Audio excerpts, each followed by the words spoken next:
Assalamualaikum warahmatullahi wabarakatuh, teman-teman semuanya. Kembali lagi bersama saya Ishak Ramadan di channel Ishak Ramadan. Video kali ini akan memberikan beberapa tutorial. Yang pertama yaitu sedikit pengenalan untuk pemula. Mungkin teman-teman bisa melihat dulu video-video sebelumnya, yaitu masih tentang di SketchUp, namun di segmen beda SketchUp. Itu telah saya jelaskan part-part atau tool-tool yang berada di SketchUp ini gunanya buat apa. Teman-teman silahkan cek videonya di kolom deskripsi. Di video kali ini saya akan mengulas lagi ke semua tool yang ada di SketchUp ini, namun dengan ulasan yang begitu singkat. Semoga bermanfaat dan selamat menonton. Oke, yang pertama, ketika kita membuka SketchUp, kita akan ditampilkan dengan tool-tool yang seperti ini. Dan kalau misalkan kita ingin menampilkan semua tool yang ada di SketchUp, kita mudah saja. Kita tinggal klik kanan di area sini, kemudian di sini ada tampilan-tampilan dan pilihan-pilihan tool-toolnya. Nah, kita ingin menggunakannya apa saja, maka kita tinggal checklist seperti ini. Nah, di sini saya menggunakan Large Toolset, yaitu yang berada di area kiri ini. Kemudian ada Getting Started. Ini adalah tool-tool yang merupakan bawaan SketchUp-nya sendiri. Kemudian ketika baru diinstal, ini akan selalu ada. Jadi namanya Getting Started. Kemudian saya menggunakan Section itu yang ini. Kemudian Shadow yang ini. Solid Tools dan Fuse. Ini tool-tool yang sering saya gunakan. Untuk teman-teman, apa sih gunanya Advanced Camera Tool? Ini gunanya untuk mengatur pemotretan kita kepada objek yang telah kita gambar. Kita mau ambil dari angle seperti apa, itu kita bisa setting di Advanced Camera Tools. Kemudian selanjutnya ada kamera. Ini sama, kamera juga mendukung hasil buat output gambar kita mau seperti apa. Di sini ada rotate, kita bisa menggunakan rotate seperti ini untuk memutar-mutar objek. Kemudian ada hand untuk menarik-narik. Kemudian ada zoom lagi, ada zoom extend. Kemudian ada preview zoom. Kemudian ada position kamera. Ini untuk menempatkan posisi kamera itu berada di mana. Seperti ini. Kemudian ini ada look around. Ini ketinggian mata kita itu dari permukaan tanah mau berapa. Biasanya ketika kita mengambil view itu kan ada tiga, ada view dari arah cacing atau mata cacing biasanya disebutnya. Kemudian ada juga view mata manusia, ada juga view mata burung. Kalau misalkan view mata cacing itu ya kita lihat objeknya dari bawah gini seperti ini. Kalau misalkan standar manusia itu biasanya 1,5 sekitar segitu teman-teman, 1,5 segini. Ini pandangan mata manusia. Kalau misalkan pandangan mata burung ada di posisi lebih atas daripada itu. Kemudian ini juga ada gambar sepatu. Ini buat apa sih gitu gambar sepatu? Jadi gambar sepatu ini seakan-akan kita berjalan menyusuri jalanan atau mau masuk ke area desain atau rumah yang telah kita buat. Kita bisa berjalan menggunakan walk ini. Oke, selanjutnya di sini ada Classifier. Classifier ini untuk mengklasifikasikan beberapa objek yang telah kita buat. Kita bisa bikin di sini kusen, bisa dibikin jendela atau yang lain sebagainya sesuai klasifikasi yang telah kita buat. Selanjutnya di sini ada construction. Construction ini berguna untuk pengerjaan konstruksi. Seperti ini, meteran untuk mengukur. Ini ada juga dimension untuk memberikan ukuran. Kemudian ada protractor untuk memberikan kemiringan sudut. Dan ada juga untuk menandakan keterangan ini tuh apa. Ada aksis juga. Dan kemudian ada text, 3D text.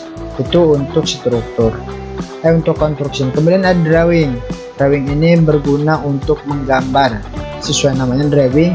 Ada line, ada freehand, ada rectangle, ada rotated rectangle, ada circle, ada polygon, kemudian ada arch, ada 2-point arch, ada 3-point arch, dan kemudian ada V. Ini semuanya berguna untuk penggambaran kita. Misalkan kita mau bikin garis, kita pakai yang ini, yang lain. Kita mau bikin rectangle, kita bikin pakai yang ini. Kita mau bikin yang lengkung-lengkung, sembarangan kita bikin yang freehand, dan lain sebagainya. Kalian tinggal melakukan teori repetition atau pengulangan dan kalian akan lebih paham lagi. Kemudian kita lanjut, di sini ada dynamic component.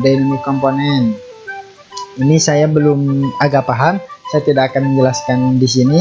Mungkin di segmen yang lain nanti saya jelaskan. Kemudian ada edit. Edit ini untuk mengedit objek. Misalkan objek ini akan kita extrude atau kita pull, maka menggunakan push and pull di menu edit. Akan kita pindahkan, maka kita menggunakan move tool. Kemudian ada rotate untuk merubah orientasinya. Kemudian ada follow me ini untuk membuat objek mengikuti garis yang telah kita buat, misalkan seperti itu. Kemudian kita follow me, belum bisa. Nah, kemudian kita follow me.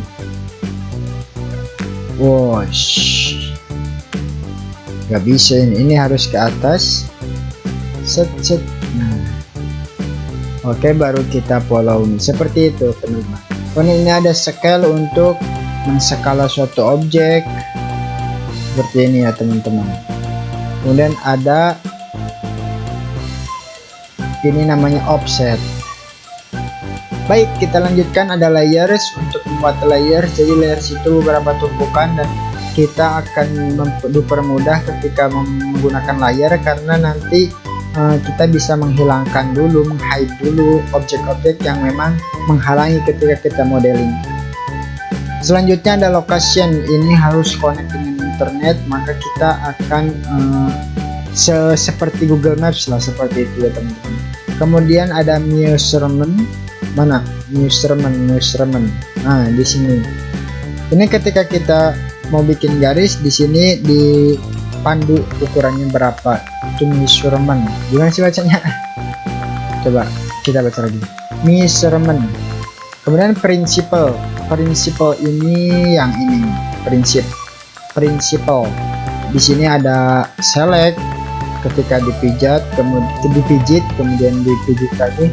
Ini berguna sebagai titik nol lah gitu. Tool yang paling membantu banget itu ketika berpindah dari satu tool ke tool yang lain. Kemudian di sini ada make komponen untuk membuat komponen, dan ada paint bucket untuk mewarnai. Seperti ini, kita tinggal pilih warnanya mau apa, kemudian tempelkan di sini. Dan ada eraser untuk menghapus objek. Oke, kita lanjutkan. Di sini ada sandbox. Sandbox ini untuk membuat tekstur atau grading atau juga kontur tanah.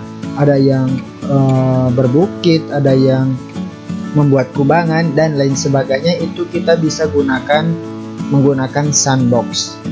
Selanjutnya ada standar. Standar ini coba kita lihat. Di sini ada new, kita membuat dokumen baru, ada open, ada save, kemudian ada cut, ada copy. Seperti ini standar banget ya. Ada undo, kemudian ada print, dan ada model info. Model info itu menginfokan model yang telah kita buat. Kan ini tuh apa gitu. Model infonya apakah menjadi komponen, apakah menjadi grup. Nanti kita akan dikasih infonya melalui tool yang. Kemudian style ini berguna sebagai acuan gaya ciri khas ketika kita mendesain.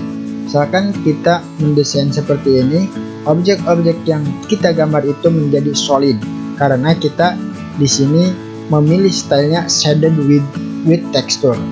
Kalau kita memijit monokrom, maka akan berbeda lagi. Kemudian apa kita meminjat apa ini namanya, coba dulu, hidden line, maka akan terhapus garis yang berada di sini. Seharusnya kan garis yang berada di belakang ini kelihatan, ini di hidden line. Kemudian kalau ini dimunculkan line, ini back edge, kemudian X-ray.